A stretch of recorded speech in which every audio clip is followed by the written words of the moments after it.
ये वो बता रहे हैं जिस दिन ये मैसेकर हुआ था ना उसके बारे में सारा बता रहे हैं। आ गए हम गोल्डन टेम्पल के सामने ही, जस्ट सामने पड़ता है जलियांवाला बाग। आज जलियांवाला बाग आए हैं हम और जलियांवाला बाग को कवर करेंगे। ज़्यादा मैं इंट्रो नहीं दूंगा, सीधा अपन ब्लॉग पे ही बात करते हैं। मतलब एकदम से सडनली प्लान बना था और फिर एकदम से मतलब जल्दी बन गया था प्लान, फिर मैं आ गया था, मैं इतना दिखा नहीं पाया।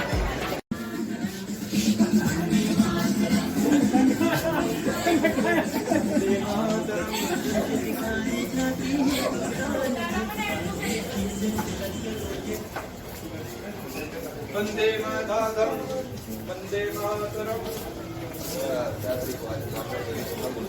जलियांवाला बाग के अंदर ये स्तूप है, स्तंभ दिख रहा है आपको। यहाँ से एक्चुअली क्या हुआ था, जलियांवाला बाग हत्याकांड क्यों हुआ था मेरे को भी इतना नहीं पता, पर जितना मेरे को पता है उतना मैं बता देता हूँ।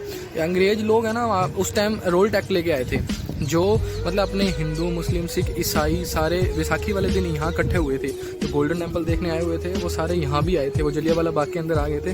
तो वो यहाँ से संबोधन कर रहे थे, जो अपने मतलब हिंदू भाई लोग थे जो यहाँ से अपना संबोधन दे रहे थे। तो ये स्तूप जब का है, जब यहाँ से संबोधन दिया जा रहा था, ये जब वो स्तूप है ये। और एकदम से उन्होंने, जनरल डायर ने जो गोलियों का ऑर्डर दिया था वो सबको पता ही है, वो आगे चल के मैं आपको सारा बताऊंगा क्या था क्या नहीं था।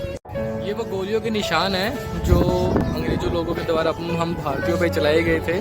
ये गोलियों के निशान दिख रहे हैं, देखो आप, आज तक हैं गोलियों के निशान, और ये उस टाइम के हैं और ये रियल है गोलियों के निशान, आज तक हैं ये जो निशान बना रखे हैं जो उन्होंने चलाई थी।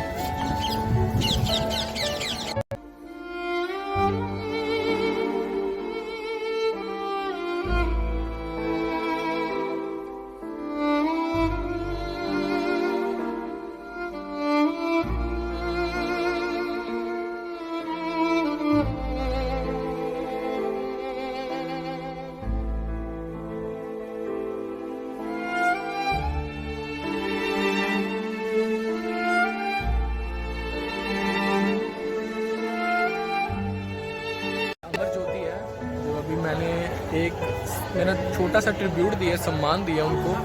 अमर ज्योति है ये, हमेशा जलती रहती है। उन शहीदों के लिए है जिन्होंने इस मैसेकर में अपनी जान दी थी, जिनकी हत्या हुई थी, अंग्रेज़ों ने गोलियां चलाई थी, जिन पे चले गए थे, उनके लिए एक छोटा सा सम्मान था, मेरी तरफ से ट्रिब्यूट था। यहाँ पे आए तो अमर ज्योति के सामने हाथ जोड़े, कम से कम अंदर ना आए तो हाथ तो बाहर से हाथ जोड़े, उनको सम्मान दें। एक ट्रिब्यूट है उन शहीदों को जिन्होंने अपनी यहाँ जान दी। सामने ही है जहाँ पे ये मैसेकर हुआ था। 120 लोगों की लाशें यहाँ से मिली थी जब निकाली थी, जो गोलियों के डर से यहाँ कूद गए थे अपनी जान बचाने के लिए। सामने से गोली चली थी, कुछ पता लगा नहीं, भगदड़ मच रही थी। एक ही रास्ता था जहाँ से आने जाने का था, वहाँ पे सेना खड़ी कर रही थी, वहाँ से गोलियाँ चल रही थी। तो कुछ ऐसा नहीं था, बचने का कुछ इलाज ही नहीं था। कई लोग दीवारों पे चढ़ रहे थे, जो आप लोगों ने गोलियों के निशान देखे हैं, वो दीवारों पे चढ़ रहे थे, गोलियां चला रहे थे। और मैं आपको अब वो दिखाता हूँ, मैं सारा कुछ बताऊँगा जितना मुझे कुछ पता है। मैं आपको अब वो दिखाता हूँ जहाँ 120 लाशें मिली थी और कुएँ के अंदर मतलब वो कूद गए थे अपनी जान बचाने के लिए। ये वो कुआँ है जहाँ पे अपने भाई बंधु कूद गए थे अपनी जान बचाने के लिए।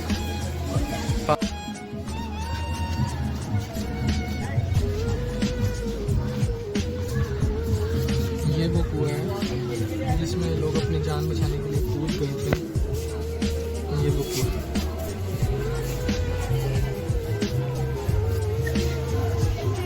इसके चारों तरफ इसको कवर किया गया है ताकि कोई बच्चा गिर ना जाए इसके अंदर, या कोई गिर ना जाए।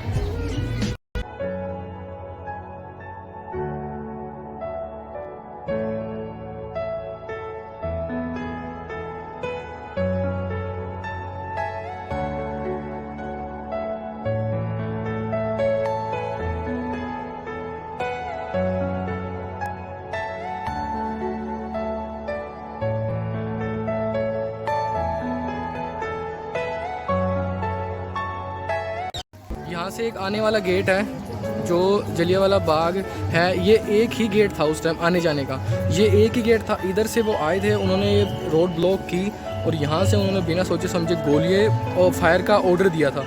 तो यहाँ से सीधी उन्होंने एक लाइन लगा के सीधी गोलियाँ स्टार्ट कर दी थी।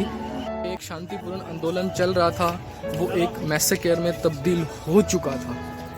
सीधी गोलियाँ स्टार्ट की, वो सीधी यहाँ पे उन्होंने स्टार्ट की, यहाँ पे लगने लगी। तो कई अपनी जान बचाने के लिए इधर भागे उधर भागे थे, आधे लोग ना उधर वाली साइड भागे थे, उधर वाली साइड भागे थे। वो देखो, वो दिख रहा है ना कुआं, इसमें 120 लोग कूद गए थे जिनकी लाशें मिली थी। आंकड़े पता नहीं मुझे सही है गलत है, पर 120 लोग बताते तो यही 120 लोग की लाशें यहाँ से बरामद हुई थी। आधे लोग यहाँ कूद गए थे और आधे लोग यहाँ से वहाँ भागे थे। वो गोलियों के निशान दिख रहे हैं ना, वहाँ भी गोलियाँ चलाई थी, छिपने के लिए भागे थे। तो यहाँ से वो रोड तक लेके आए थे, उसके विरोध में चल रहा था, बिना सोचे समझे गोलियाँ चलाई गई थी। इसमें शहीद आज़म उधम सिंह की बहुत बड़ी भूमिका है, मैं कहूँगा बहुत बड़ी भूमिका है। मेरे को जितना पता है उनके बारे में मैं आपसे शेयर करूँगा। उनका जन्म हुआ था तुनाम नाम का शहर था पंजाब के अंदर, उनमें उनका जन्म हुआ था। और 2 साल के बाद उनकी माता की डेथ हो गई थी और 8 साल के बाद उनके पापा की डेथ हो गई थी। उनके एक छोटे भाई भी थे जिनका नाम था मुक्ता सिंह। तो वो दोनों यहाँ पे अमृतसर के अनाथालय में उनका पालन पोषण हुआ था, सब कुछ उनका वहीं हुआ था। फिर उन्होंने अनाथालय में अपनी ग्रेजुएशन की डिग्री, जो भी उनकी थी डिग्री थी, उन्होंने पास आउट की वहाँ से। और बैसाखी वाले दिन जिस दिन ये संबोधन चल रहा था ना, वो यहाँ पानी पिला रहे थे शहीद आज़म उधम सिंह। तो जब ये हत्याकांड हुआ था, सब कुछ हो गया था, उनको गोली नहीं लगी थी, वो एकदम सही थे। तो उन्होंने सब कुछ अपनी आंखों से देखा था, मेरे देश के साथ क्या हुआ है क्या नहीं हुआ। क्योंकि उस टाइम देश प्रेम की भावना सब में ही होती है यार, जो चल रहा है। अभी मैं आया हूँ, मेरे अंदर इतनी है, मेरे को भी इतना लग रहा है कि ये चीज़ होनी नहीं चाहिए थी, क्यों हुई। सारा कुछ देखा ही अपनी आंखों से।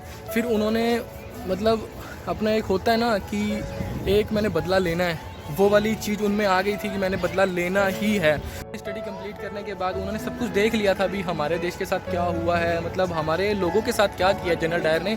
तो यहाँ से अपनी पढ़ाई कंप्लीट करने के बाद उन्होंने गैदर पार्टी ज्वाइन कर ली थी भगत सिंह की, शहीद आज़म भगत सिंह की। उन्होंने गैदर पार्टी ज्वाइन की थी और उनके ही नक्शे कदम पे चल रहे थे। और वहाँ से पार्टी में आने के बाद वो थोड़ा चंदा भी इकट्ठा कर रहे थे, पैसे इकट्ठे कर रहे थे गोलियों के लिए, बंदूक के लिए, असले के लिए, जो उनको मिल सके ताकि वो जनरल डायर को आसानी से मार सकें।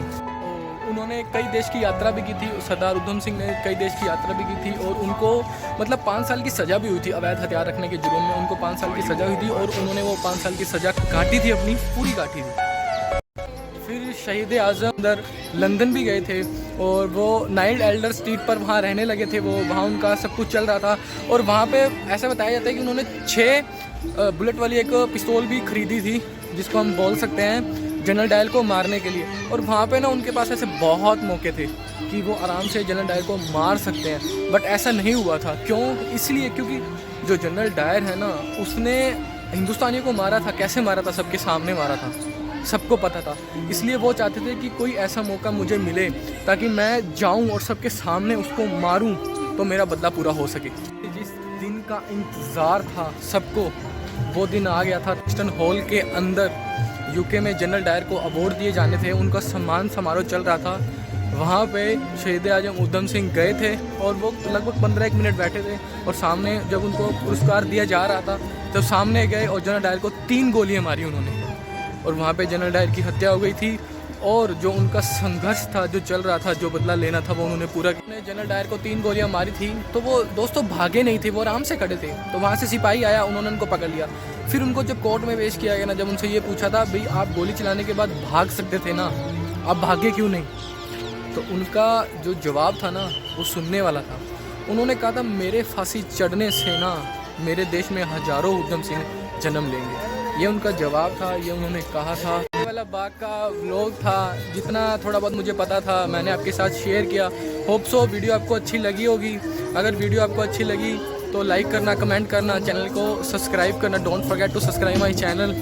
Keep supporting me. घर चले हम फिदा जानो तन साथियों, अब तुम्हारे हवाले वतन साथियों। जय हिंद, जय भारत, सलाम शहीदानू। मिलते हैं नेक्स्ट ब्लॉग।